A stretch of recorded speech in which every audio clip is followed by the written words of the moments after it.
Welcome to my sports world, guys. And it's Monday, and we just had a game this weekend where the Manchester United beat the Wolves 1-0 in what was kind of like a knuckle match and a lucky win. But you know what? We'll take it. We'll take lucky wins. We take ugly wins. We take beautiful wins, and we take convincing wins. The same way. We got 3 points. We're good. So, looking ahead, what can we say about what happened this weekend, and what can we say what's coming up in the future? Monday will be the look ahead and reflect on what happened. I have to say, the game was a knuckle match. It was tough. But it's always like this when we meet certain teams like Burnley, Wolves, Southampton, Newcastle. Those 4 teams in particular are knuckle games. And they've always been knuckle games. I can't remember winning a nice, comfortable win against the Wolves. We did with Southampton last year, but they played 10 men and we totally whipped them. But we struggled away at their place, and we did that this year too. So there's certain teams that are knuckle games where you just have to roll up your sleeves and fight. It's not going to be pretty. It's not going to be easy.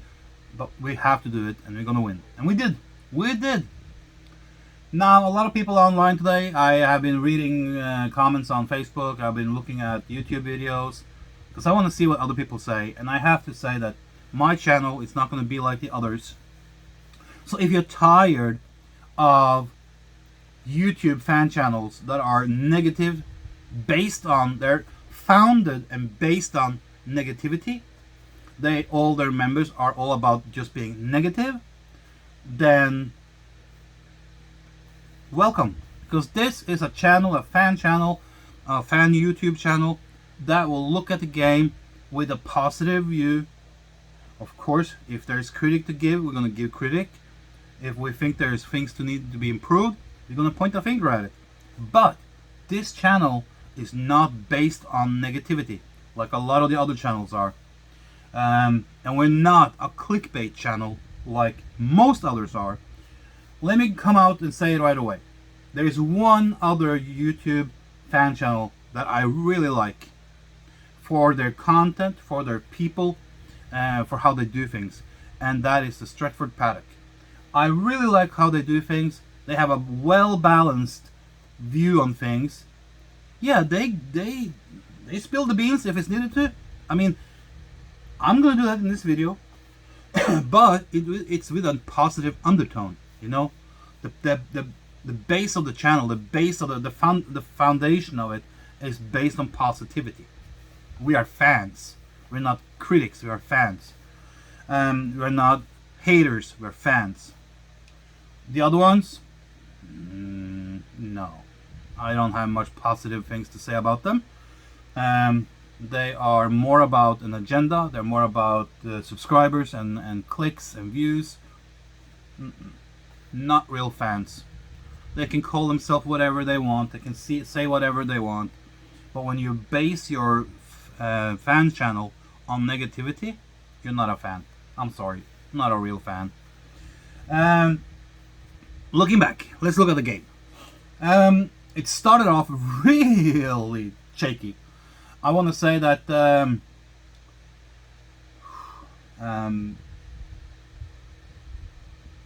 it was like, it's almost like we had taken 3 points for granted before we started playing. It was like we thought that, okay, the Wolves had lost 2 games in a row, and we were like, we're gonna beat them. And I think that was kind of like the downfall. And I think that was like, we're going to beat them with finesse. We're going to beat them with flashing football. I think we kind of forgot that Wolverhampton is a group of people with, muscles. They do things the muscle way. They don't do things with finesse. They don't do fancy stuff. They do things with brute force and speed, okay? Traore is a very, very good example of that. And I think we got caught out on that, and it kind of shocked us in the beginning. The first 45 minutes was Gee, maybe worst of the season so far. Um, However, things changed in the second half, and the change came because of change of tactics, and the tactics that was implied and applied to the game via changes in the setup. Things really changed around when Ole Gunnar Solskjaer took off a player and put Cavani in. When Cavani came in, it changed so much.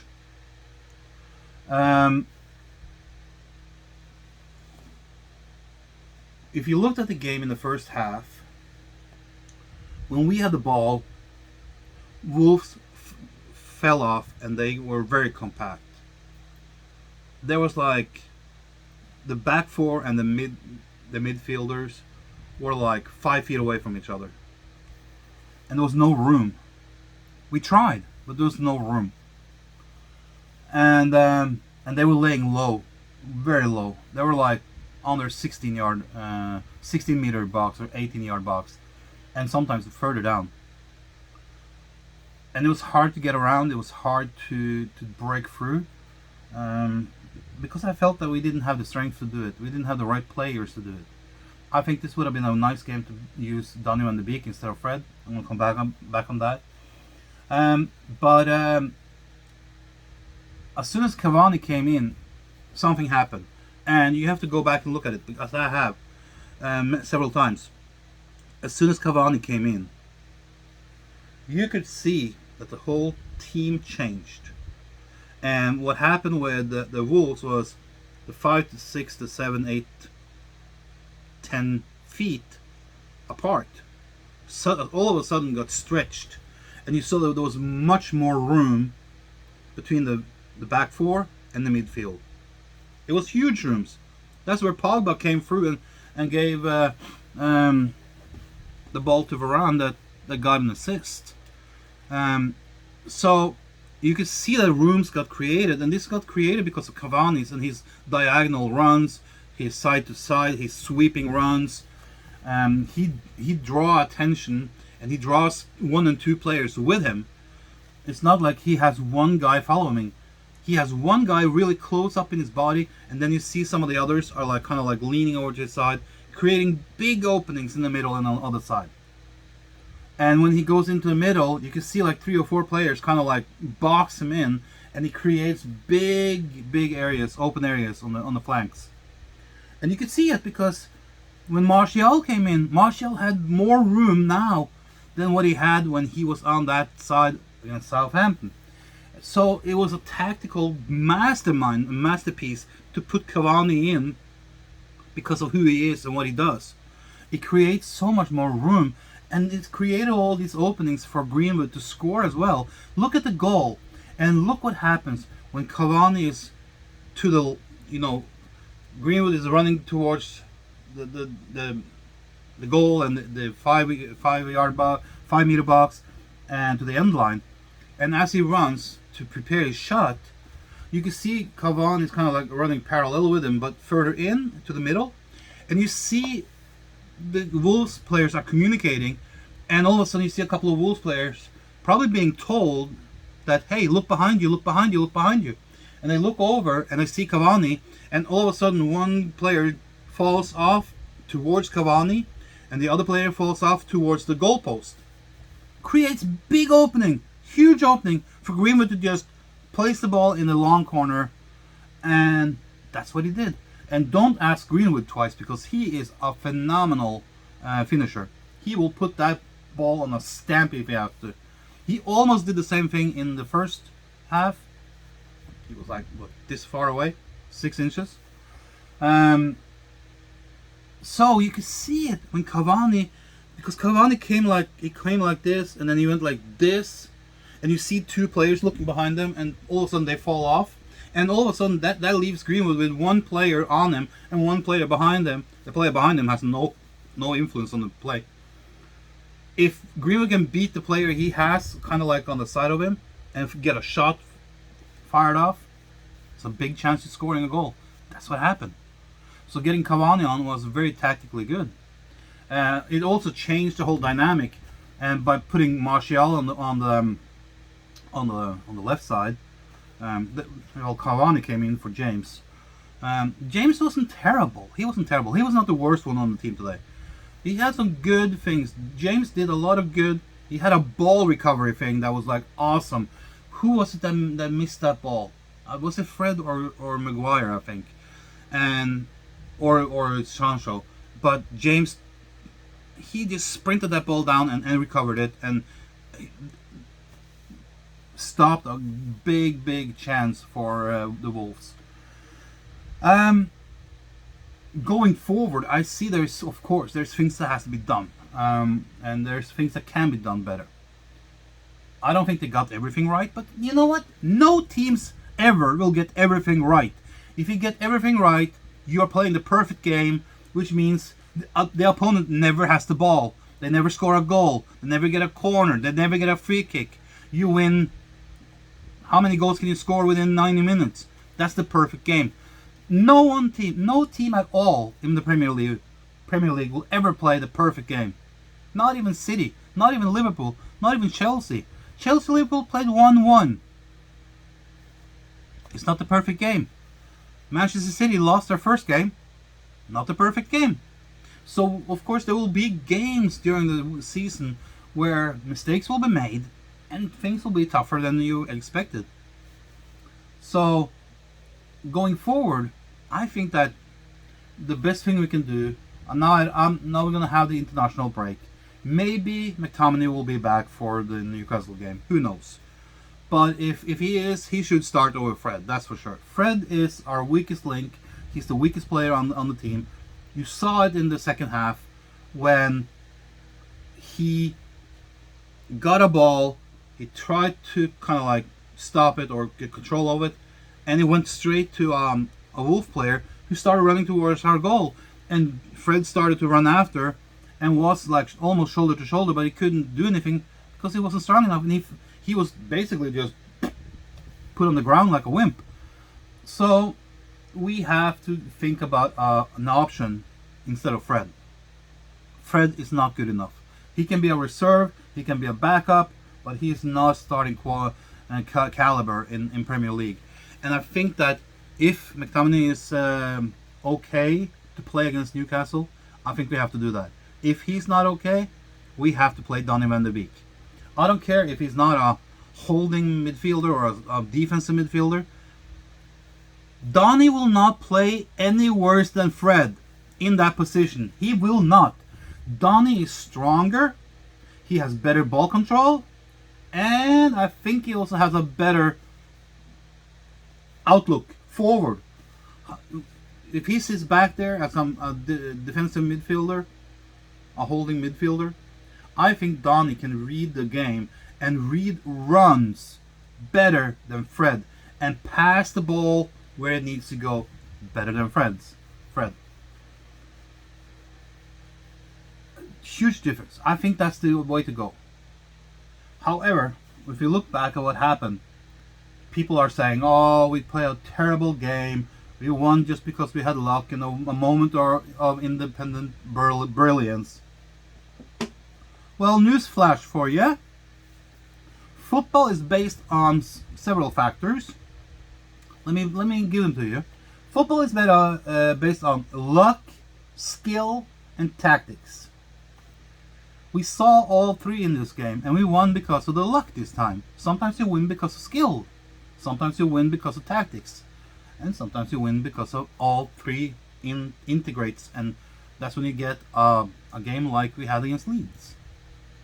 But this time we had luck, we had skill. It wasn't lucky that De Gea had good saves. That's skill. Okay? It's not luck that we scored a goal. That's skill. It's not luck that we kept a clean sheet. It's skill. And then we have a little bit of luck sprinkled on top of it. But luck is not the major factor. Luck is something you get when you have good skills and good tactics. Luck is just something that is like you shoot the ball and it goes post in or post out, then you can say, oh, that was luck. You know, or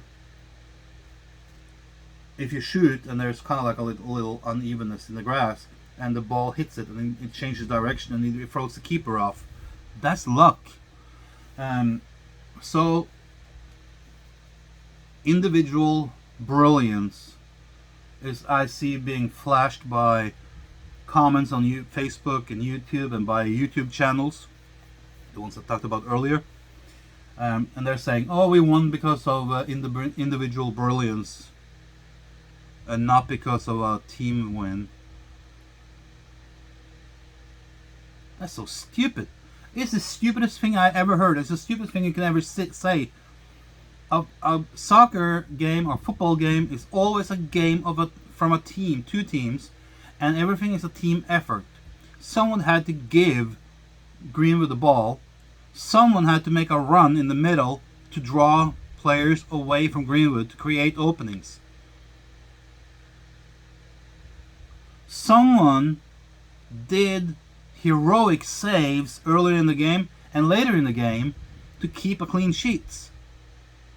So it's not just an individual brilliance that won the game. It was many players during many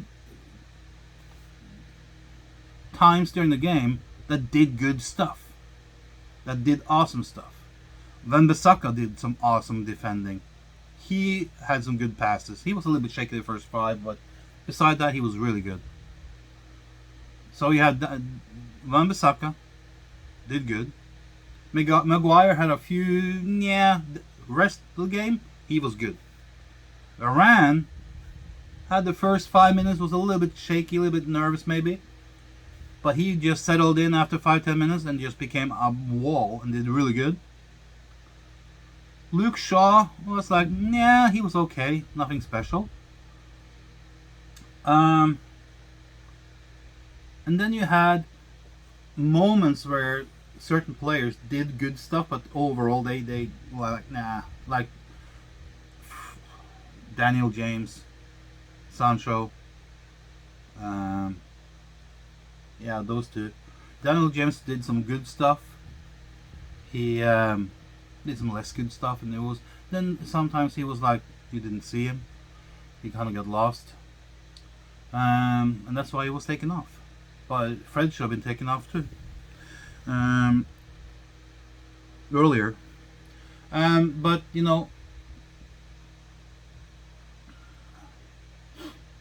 everyone contributed, and Pogba was doing good stuff too. Pogba was not as good as he was against Leeds and Southampton, but he did enough to be a factor. I think Bruno was okay. He was average in this game. That's the problem with Bruno sometimes. He has a game here and there.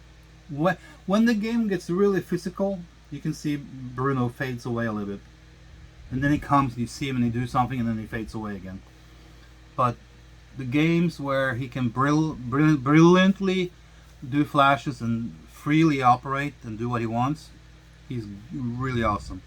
But these knuckle games are not Bruno Fernandes's forte. I want to say the biggest disappointment in this game was probably Fred, by far. He was the one standout disappointment, huge disappointment.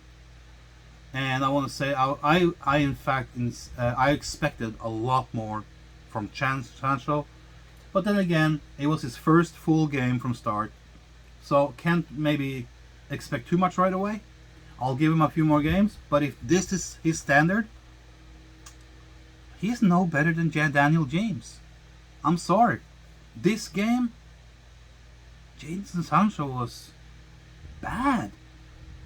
He was bad. He gave away the ball to the Wolves a lot. He didn't contribute anything offensively. He didn't.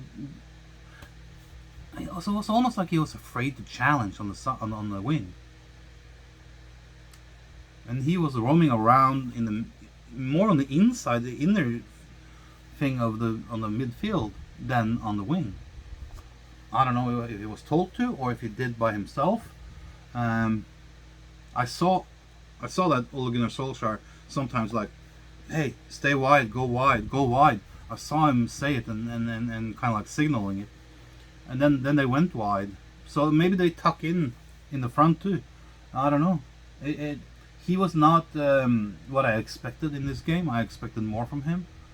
Varane, however, that's a good investment. I think Maguire has found a very good center partner. And it's going to be better. The thing with center backs are that they have to play together extensively in many games. And the more they play together, the better it becomes. But if it's this good after one game, oh my lord, look out. It's going to be good. Looking forward though, what can we do in this international break that we're in now? Before the Newcastle game? Well, we know that Ronaldo is going to come in at some point. Will he play the Newcastle game? I don't know. Maybe they're saving him for the upcoming and starting him in the Champions League game against the Young Boys. Maybe that will be his first game. But we have to do a few adjustments. I think we deserve to win. People say, well, you're lucky we didn't lose 2-1 or something like that. Or, well, Bruno got a goal disallowed because he was 5 inches outside.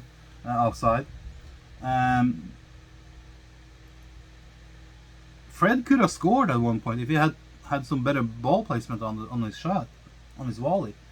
Greenwood almost scored another goal earlier.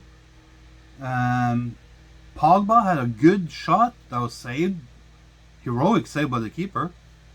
So we could have scored 4 goals too, if we had a little bit of luck. So I don't buy this shit that some of these negative fan channels are selling. But going forward, I see that, of course, we have a glaring issue in the midfield. Everyone can see that. Everyone has seen it for months. Should have been addressed? Yes, it should have. But then again, we had so many areas that should be addressed.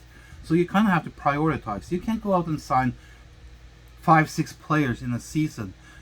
Chelsea did that when Frank Lampard was... what was that last year? Last season's transfer window? Yeah, I think it was. They bought like 6 or 7 or 8 players for like 280 million or whatever. And you saw what happened there. Nothing worked out. Tuchel came in and had to start cleaning up in there and say, nah, you're on the bench, you're not good enough. And see what happened to Timo Werner. The only one playing now, really. Look at Tammy Abraham or whatever his name is. And a lot of the players, the only one that really gets huge playing time is Kai Havertz.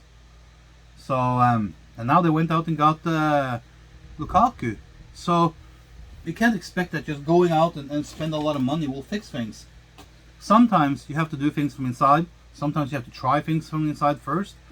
And I think that if we can put Fred on the bench and play either McTominay or Van de Beek, that will be a good solution for the rest of the season. And then next summer we can go and maybe get Declan Rice. Because next summer I see us maybe signing 2 players, maybe 3. I see us at least signing 2, maybe 3. Maybe a right back backup for Wan-Bissaka, and Haaland and Rice. I think Haaland and Rice are the priorities, must be the priorities, and then right back will be whatever. But if we can sign 2 more players next year, Declan Rice and Haaland, I think we're good. Then we're starting to become really, really good. Then we can compete with all the big players that City has. Our depth will be really, really good. But that also means that we have to sell Fred. There's 2 players we have to sell. It's Fred and Daniel James. These are 2 players we have to sell. I'm not saying that Daniel James is bad, but he doesn't fit the mold. He has the speed. He has he's tenacious. He wants to fight and win balls. But for the position he's playing, his crossings are not good enough. His passings are not good enough. And he doesn't have the oversight of the game as he should have. So I think that he will be good in a team that can play with a little bit more run and chase the ball thing. So I don't know which one. Maybe he would be good for Aston Villa and Leeds. He might be even a good improvement for a team like Arsenal. Sell Daniel James and Fred, get rid of those two, and make room for Declan Rice and Haaland. I think that would be okay. And then sell Dalot and get on another replacement, because Dalot, I know that Dalot is a lot of fans are saying, oh, he's so good and blah blah. He's good in a Serie A or a La Liga team where the physicality is not that great, because he showed it yesterday. When you have to use force and strength, he's a little bit behind, which he had to make a really tough tackle that could have, in worst case scenario, ended a sent off and a red card. So he's not a Premier League caliber right back. We need someone that is, if that's Trippier or whatever, you know, who cares? But as fans, we have to support the team in thick and thin. In when it goes good and when it goes bad, it doesn't matter. If we win 1-0, we won. We got 3 points. That's the thing that matters. And we set a new record.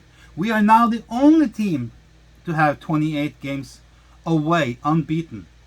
Only team. You can't come and tell me that that's luck. You can't come and tell me that's individual brilliance. You can't come and tell me that that's because of lack of tactics. You don't win 28 or draw 28 games away from home over a year or more straight if you don't have luck, if you don't have skills, and if you don't have tactics. You only do that if you have those three. So for some fan channel to sit out there and say that, oh, Ole Gunnar Solskjaer is a PE teacher, he doesn't have tactics, he doesn't know what to do, he doesn't know how to play the game, he doesn't know how to manage the game, he doesn't know how to do substitutions. Bullshit! You don't win or draw 28 games away from home for more than a year running if you don't have tactics, skills, and a little bit of luck and good players. Another thing is, just to close it down, Ole Gunnar Solskjaer this weekend had his 100 game as a coach. The funny thing is, he has won more games in his first 100 games as a coach and manager than Sir Alex Ferguson did in his first 100 games as a manager. So that should tell you something. Another tidbit is, under Ole Gunnar Solskjaer, our average goal scoring has gone up tremendously. Our team hasn't scored as many goals under Moyes, Van Gaal or Van Gaal or whatever his name is, and Mourinho as now. So you know what? These negative fan channels out there, just sip it. And if you're a negative fan, sip it. We don't want to hear from you. You're not wanted. Your opinion is not needed. It just shows that you're a snowflake. Until next time, guys, take care.